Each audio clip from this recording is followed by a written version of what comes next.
Kelly stood at the edge of the outpost, looking at the endless red sky. Her long silver hair moved gently in the dry wind. This place was nothing like her home. The towers of Velmore were far away now. Her name meant nothing here. Once a noble, with power and respect, now she was alone. She had not expected this. When she spoke the truth to the council, she thought they would listen. She believed justice would matter. But the council had turned on her. They called her a liar, a traitor. Her own family did not defend her. That hurt more than the exile. Now she lived in a broken corner of the galaxy. The outpost was old and full of rust. Aliens of many kinds passed through it. Traitors, smugglers, and people with secrets. No one cared who she was. They looked at her and saw just another lost soul. Kelly had no money. She worked for scraps, cleaned the halls, and fixed small machines. Her hands were not made for hard work, but she learned quickly. She kept to herself. Most left her alone, except when they mocked her. She ignored them. Then one day a new ship arrived. It was small, old, and clearly damaged. From it stepped a human man. He had brown hair, a short beard, and calm eyes. He looked around, then walked with a limp toward the trading office. Kelly watched from a distance. His name was Luke Carter. He was a cargo pilot, but his last job had gone badly. A mistake in the route left him stuck here with not enough fuel to leave. He needed to wait for a payment or trade to get back in the air. Kelly met him by accident. She was fixing a water line when he walked by. The pipe burst, spraying both of them with cold water. She gasped. He laughed. It was the first kind sound she had heard in weeks. "Sorry," he said, handing her a cloth. "You okay?" Kelly nodded. "It happens. This place falls apart every day." "I noticed," Luke said. He looked around. "I could use help fixing my ship. You any good with tools?" She paused. It could be a trick, but something in his voice was honest. "Yes, I can help." And so she did. For the next few days, Kelly helped. Luke with repairs. She showed him where to find parts, how to talk to the right people. He gave her food, simple things like bread and fruit, and let her rest in his ship. When she was tired, Luke asked few questions. He did not push. He talked about Earth, about his travels, about the small things that made life bearable. Callie listened. She had never met someone like him. Humans were rare on Velmore. She had thought them wild, loud, and strange. Luke was. Quiet and steady, others noticed him. Whispers grew. Some called her a disgrace. Others warned Luke to stay away from her. One Thalari enforcer, a large male named Dren, watched them with angry eyes. He had once served the same house as Callie. Now he served the council. Callie felt the tension grow. But she did not stop seeing Luke. For the first time in a long while, she felt like a person again. Not a fallen noble, not a traitor. Just someone who could smile and talk. One night, as they sat in the cargo bay of the ship, Luke handed her a cup of warm tea. "I don't know what you did to end up here," he said, "but I'm glad we met." Kelly looked down at the cup. Her fingers shook slightly. "I told the truth," she said. "And the truth has no place among liars." Luke nodded. "That sounds about right." She looked up at him. "Why are you helping me?" He shrugged. "Maybe because I've been alone too.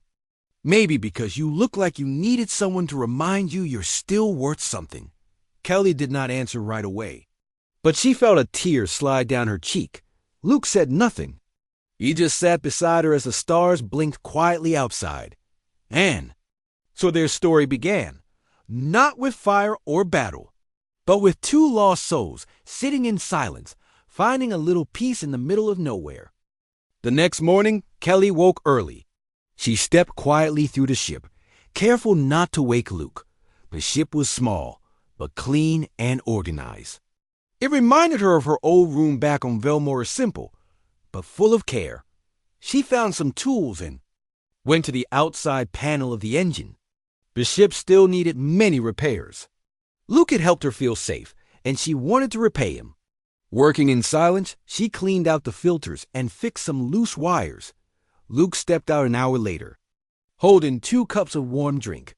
"You beat me to work," he said with a small smile. Kelly took the drink and nodded.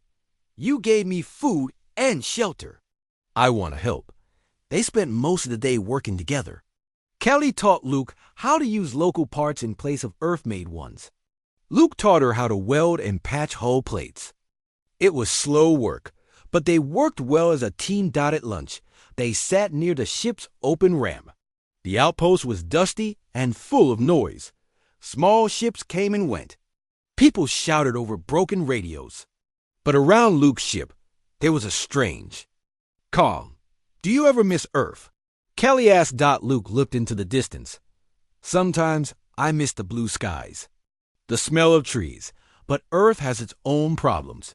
That's why I left." Kelly nodded. She thought of her homeworld, the tall towers, the shining lights. But all she felt was sadness. "My world turned its back on me. I don't miss it." "Then maybe it's time to find a new one," Luke said. She looked at him, surprised. No one had ever said that to her. Her people believed in duty, bloodlines, and history. Starting over was not something they allowed. But Luke spoke of it like it was simple. As the sun began to set, Kelly noticed a shadow near the entrance of the hangar. Dren stood there, arms crossed, his cold eyes locked onto hers. She quickly looked away. Luke followed her gaze. "Who's that?" Kelly stood up. "Trouble. His name is Dren. He was once a guard in my family. Now he serves the council." Luke frowned. "He doesn't look friendly." "He isn't. He thinks I deserve to be punished more. He wants to see me broken." Luke placed a hand gently on her shoulder. "You'll have to get through me first." Kelly looked up at him. His words were simple, but they made her chest tighten. No one had defended her in a long time. Not even her family. That night, Kelly could not sleep. She sat in the corner of the ship, watching the stars. Her thoughts were full of doubt. She knew Dren would not leave her alone. He would bring trouble. And she was tired of running. In the early morning, loud banging on the ship woke them. Luke rushed to the door. Dren and 2 other Thalaris stood outside. "She must come with us," Dren said. "She is a criminal." Luke stood firm. "She's with me. You have no right to take her." Dren stepped closer. "You protect a traitor. That makes you part of her crime." Kelly stepped beside Luke. Her voice was strong. "I will not go with you. I am not your prisoner." Dren reached for his weapon, but Luke drew his first. His hand was steady. The 2 guards behind Dren froze. "This ship is under human flag," Luke said. "You take her. You start a war." Dren stared at them for a long moment. Then he stepped back. "This is not over." When they left, Kelly let out a long breath. She looked at Luke. "You could have been killed." "So could you," he said, "but I don't leave people behind." Kelly sat down slowly. Her hands were shaking. Luke handed her water and sat beside her.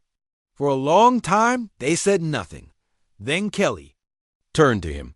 Her voice was quiet. "I have nothing left. No name, no future." Luke looked at her. "You have me. That's a start."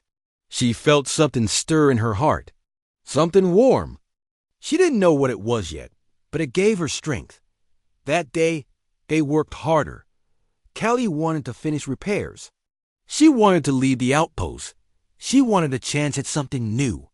With Luke by her side, maybe it was possible. As night fell again, she looked at the stars with different eyes. Not as a fallen noble, but as someone with a future she could choose. And in the silence of the ship, she whispered a promise to herself. She would not run anymore. She would fight for the life she wanted, even if it meant leaving everything behind. The repairs on the ship moved faster after the fight with Dren. Kelly worked with more focus. She no longer looked over her shoulder. She had made her choice. She would leave the outpost and start over with Luke. Luke stayed close to her. He helped where he could and gave her space when she needed it. He could see how hard she was trying. Even when her hands were tired or her back ached, she kept working.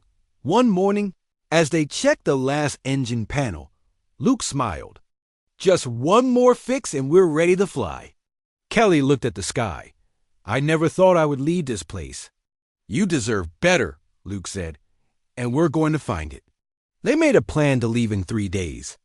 Luke had to trade a few more parts and check the flight systems. Kelly helped him speak with the station mechanics, most of whom trusted her more than him, but news traveled fast. Others heard that Kelly was trying to leave. Some were glad. Others were angry. Dren returned the next night with 2 guards. They watched from a distance, but did not attack. Luke kept his weapon close. Kelly slept in the ship now. She felt safer. Inside, one night, she sat with Luke in the small dining space. He gave her a bowl of warm stew. It smelled strange but tasted good. You cook? She asked, surprised. Only when I don't want to eat dry rations, Luke said with a grin. Kelly smiled. It was a small thing, but it made her feel normal again. After they ate, Luke pulled out an old music player. Soft human music played. Kelly listened, curious. What is this? She asked. A song from Earth. It's old, but it reminds me of home. Kelly closed her eyes. The sound was different from anything on Velmora. It was full of emotion. It touched something inside her. It's beautiful, she whispered. They sat in silence for a while. The music played softly in the background. Then, Kelly turned to Luke. Do you think people like me can really start over? Yes, Luke said. You just have to believe you can. Kelly nodded slowly. I want to believe. The next day, Kelly went to the market alone. She needed some wiring for the navigation panel. She kept her hood up, moving fast. As she passed a storage area, a hand grabbed her arm. She turned to see Dren. He pulled her into the shadows. You think you can run away with that human? He growled. You are a disgrace. Kelly pulled her arm back. Let go of me. I don't belong to you. Dren's face twisted in anger. You were born to serve Velmora. You can't escape who you are. Watch me, she said, her voice steady. Dren stepped back, surprised by her courage. Callie walked away without fear. She did not look back. When she returned to the ship, she told Luke what happened. He was angry, but proud too. You stood up too. Him, he said. That's not easy. Kelly sat down beside him. I'm tired of being afraid. Luke reached into a small locker and took out a small box. Inside was a silver band. This is something from my home, he said. It's not special, just a simple ring. I've carried it for years. Kelly looked at the ring. It was plain but shiny. Why are you showing me this? Because I want you to know something, Luke said. You don't have to be alone anymore. If you want, we can face whatever comes together. Kelly's eyes filled with tears. She had never been offered anything with such kindness. Are you asking me to marry you? Only if you want that, Luke said. It doesn't have to mean what it meant on your world. It can mean something new. Kelly took the ring and held it tightly. Let me think about it. Luke nodded. Of course. That night, Kelly sat outside the ship, looking at the stars. She thought about her old life, her fall from grace, her exile. Then she thought about Luke, his kindness, his courage, his calm voice. Slipped the ring onto her finger. In the quiet night, Kelly made her decision. She would not go back. She would not hide. She would walk forward with Luke and build something new. She whispered to the stars, Yes, I want this. I want him. And with that, her heart felt lighter than it had in years. Kelly woke before the first light. The ring still rested on her finger. It felt light, but it meant something big. She sat up quietly, listening to the ship's soft hum. Luke was asleep in the next room. She looked around the ship. It was not grand or beautiful, but it felt like home, more than any place had in a long time. She touched the edge of the table, the metal wall, the smooth handle of the hatch. Each part of it reminded her of Luke and how he had treated her with kindness, without fear. That morning, she cooked something for him. It wasn't much, just some dried grains and local fruit, warmed and sweetened. When Luke came in, he smiled. "Did I sleep through a holiday?" He joked. Kelly laughed. "No, I just wanted to thank you." He sat down. "Well, I'm thankful too. This is the best breakfast I've had in weeks. They ate in peace. No guards. No shouting. No fear. Just quiet and warmth." Later that day, they finished the last repair. The engine core clicked to life with a clean hum. Luke leaned back and wiped his hands. "She's ready," he said. Kelly looked at the ship's dashboard. "Where will we go first?" "Somewhere safe," he replied. "There's a human colony a few jumps from here. Peaceful. Open to outsiders. We can start there." Kelly nodded. "I want that." But their peace didn't last long. As they loaded the last supplies, a loud noise shook the hangar. Kelly ran to the hatch and looked outside. Dren stood at the entrance with a group of Phileri. They wore armor and carried weapons. Luke joined her. "They're not here to talk." Kelly stepped forward. "We can't let them stop us." Luke looked at her. "Then we fight. Together." They closed the hatch and locked the ship. Luke moved to the control panel. Kelly grabbed a tool that could shock and stun. Not a real weapon, but enough to help. Dren's voice came through the outer speaker. "Kelly, open the door. You belong with your people. This is your last chance." Kelly pressed the "Come. You are not my people." Dren shouted something in his native tongue. Moments later, they began firing at the ship. The shield held, but not for long. Luke turned to Kelly. "We need to take off now." Kelly ran to the co-pilot seat. Her hands moved fast. She had studied the controls over the past week. Luke started the engine. The ship shook but lifted off slowly. Blaster fire hit the bottom hull. Alarms beeped. Kelly checked the status. "Landing gear damage, but we're still flying," she said. Luke grinned. "Then let's get out of here." As they rose above the outpost, more ships began to follow. Dren was not giving up easily. "He has a patrol ship," Luke said. "Faster than us," Kelly thought quickly. "There's an asteroid field nearby, thick and hard to fly through. If we go there, they might lose us. Risky," Luke said. "So is staying here." He nodded. "Hold on." They turned the ship sharply and sped toward the asteroids.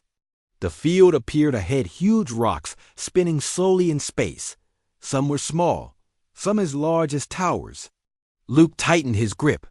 "You guide me," he said. "Watch the scans." Kelly focused on the screen. Left, now right.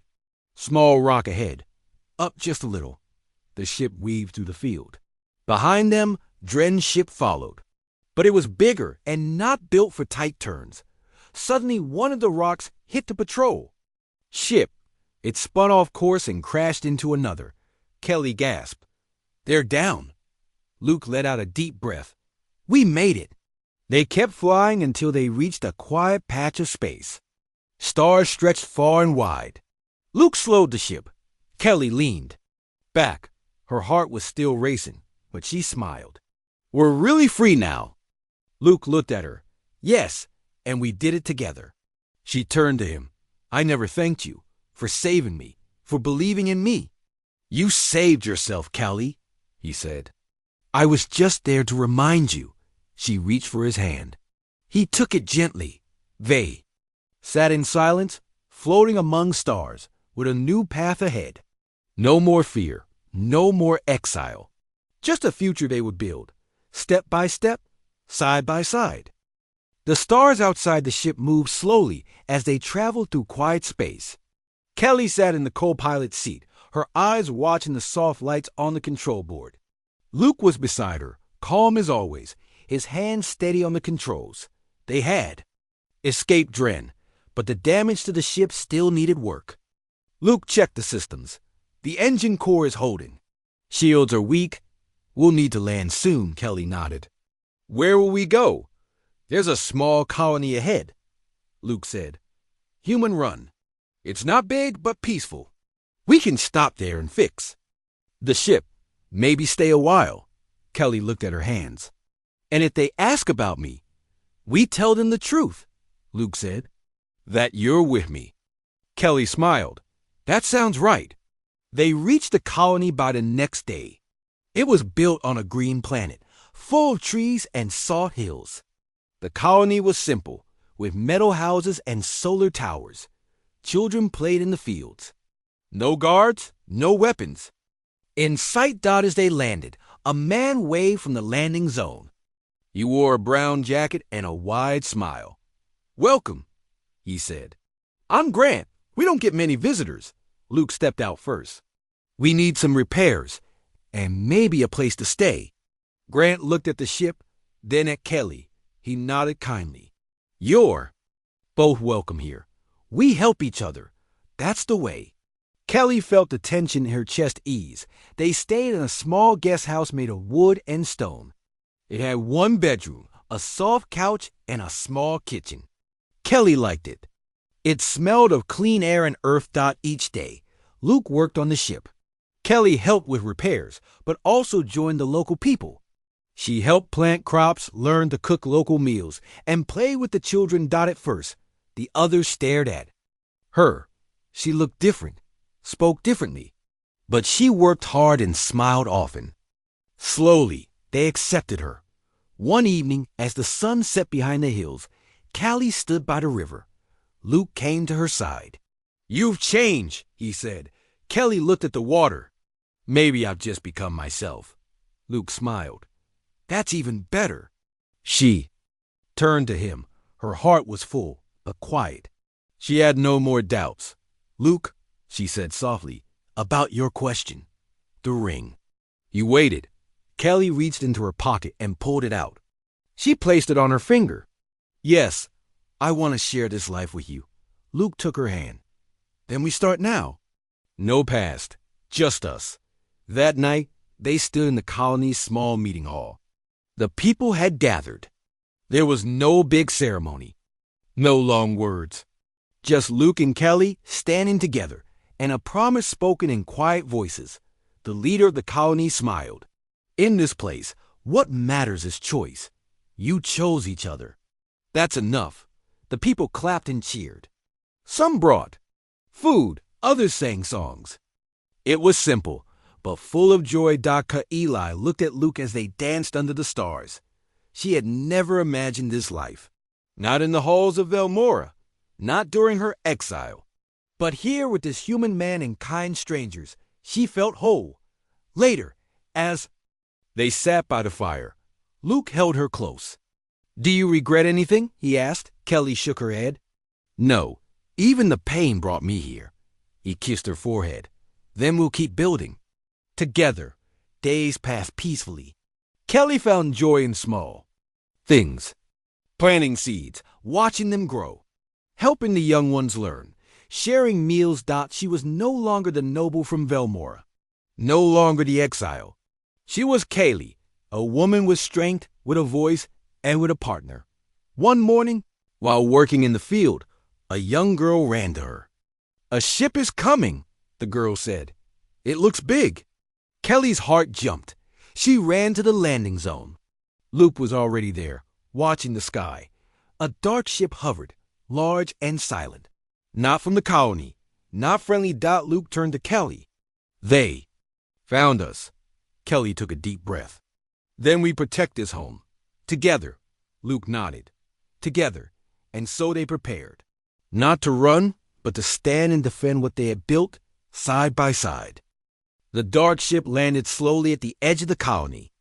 Dust rose into the air, and people stepped back, unsure and afraid. Luke stood in front of Kelly, his hand on the small blaster at his side. Kelly stayed calm, her eyes fixed on the ship. The ramp opened with a hiss. 4 armored figures stepped out. Their armor was silver and marked with the Thalari crest. Kelly recognized the lead officer. It wasn't Dren, but someone just as dangerous, Commander Sarn, a high-ranking enforcer of Velmora's law. Kelly of House Relin. Soren called out.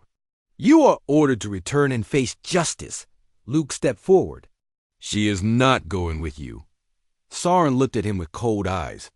You are human. This does not concern you. It does now, Luke said. She is my wife. We live here in peace. Kelly moved beside him. I will not return to a council of liars. I found a better life, Soren frowned. Your betrayal has caused shame to your kind. You stand with outsiders and traitors. You leave us no choice. The soldiers raised their weapons. The people of the colony gathered behind Luke and Kelly. Some held tools, others farming tools made into weapons. Grant, the colony leader, stood in front. This is our home, he said. If you threaten one of us, you threaten all of us. Kelly felt something deep inside her stir. She looked around. People who once feared her now stood with her. She was no longer alone. Soren hesitated. He had not expected this maid to resist, but his duty was clear. We will take her by force if needed. Luke whispered to Kelly, we may need to run. Kelly shook her head. No, I will not run anymore. She stepped forward, her voice strong. If you wish to fight, know this, I am no longer part of your world. I will not bow. And if you harm these people, I will make sure you remember it. There was silence. Even Soren paused. Then one of the armored soldiers lowered his weapon. She is right, he said. We were told she betrayed us, but look at her. She found peace. Why should we bring her back to pain? Soren turned to him. You will disobey a direct order? The soldier looked at the colony, at the people, at Kelly, at Luke. Yes. Another soldier followed, then another. Only one remained beside Soren. Soren clenched his fist. This is weakness. Kelly replied, no, this is strength. Soren stepped back slowly. He gave one last look of hate, then turned and walked back to the ship. The last soldier followed. The ramp closed. The ship rose into the air and disappeared into the sky. The people cheered. Some cried. Luke pulled Kelly into a hug. You were amazing, he said. Kelly held him tight. We were amazing. The rest of the day passed in relief. People returned to their homes, smiling and laughing. The colony had faced danger and stayed strong. That night, the stars shone brighter. Kelly and Luke sat outside their small house, holding hands. Do you think they'll come back? Kelly asked. Maybe, Luke said, but we'll be ready. Kelly nodded. I'm not afraid. She looked at her hand, at the simple silver ring. It was not from her people, not from a royal line, but it meant everything to her. I was once a noble, she said. Now I'm something better. Luke smiled. Now you're free. Kelly looked at the hills, the stars, and the soft lights of the colony. She had found a place where she could grow, a place where she was not judged by her past. This is home, she whispered. Luke kissed her cheek. Yes, and it always will be. They sat in silence, the wind soft and warm. The darkness had passed, and a new day waited just beyond the hills. Weeks passed, and the memory of the Thalari ship faded into the distance. The colony returned to its peaceful rhythm. Kelly and Luke worked side by side in the fields, repaired machines, and helped newcomers who arrived in small ships, looking for safety, just like they once did. Kelly became someone the people trusted. They came to her for advice, for help, and for comfort. Children followed her through the gardens, asking her about the stars, about faraway worlds, and about how she met Luke. She always smiled and gave simple answers. Luke enjoyed the quiet. After years of flying across the stars, he had finally found rest. But he never stopped watching the sky, ready to act if danger returned. Kelly often found him standing near the Cum Tower, checking signals, keeping the colony safe. One day, while walking near the river, Kelly saw a small ship land in the clearing. She and Luke went to greet the visitor. A young woman stepped out. She looked tired, her clothes worn, but her eyes were bright. Is this the human colony? She asked. Luke nodded. It is.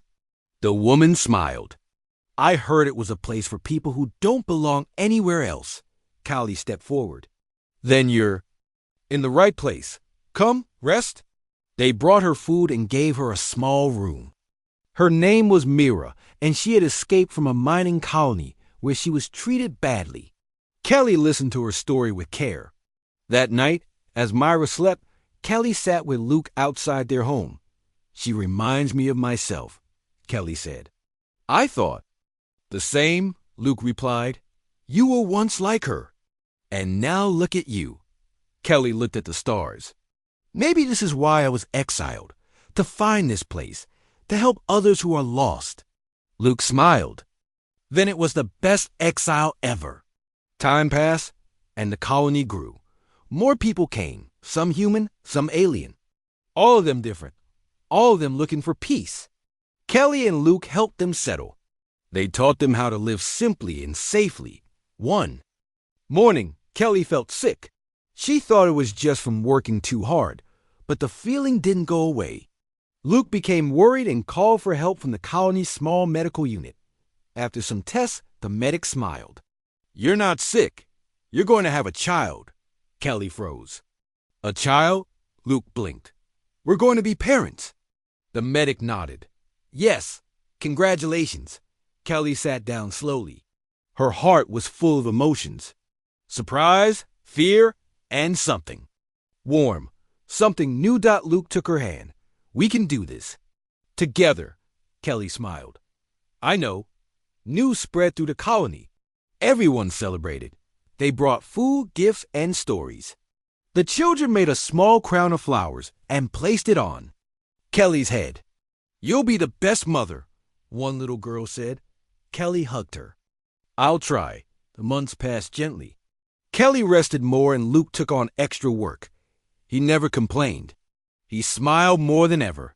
Every night he talked to her belly, telling stories of Earth, of stars, of dreams. One morning, as the sun rose, their child was born. A healthy baby with soft skin and bright eyes. The colony cheered. Grant declared the day a holiday. Eli held the baby close. She's strong. I can feel it. Luke looked at their daughter. She has your spirit. And your courage. They named her Lyra, after a star they saw on the night of their escape. As Lyra grew, she became the heart of the colony. She walked before most children, spoke early, and smiled at everyone. Kelly and Luke raised her with love, showing her the value of kindness and strength. Years later, Kelly stood at the edge of the river, Lyra at her side. The colony was larger now, full of color and life. Trees swayed gently and laughter filled the air. Mama, will we ever leave this place? Lyra asked. Kelly smiled. Maybe one day, but for now, this is home. Lyra looked up. It's a good home. Kelly nodded. The best. Luke joined them and wrapped his arms around both. Together, they watched the sun set. From exile to peace, from pain to joy. Kelly had found her place in the stars, not by birth, not by title, but by love, by choice, and by the strength to begin. Again, and in the quiet evening light, their story continued not as an end, but as a new beginning.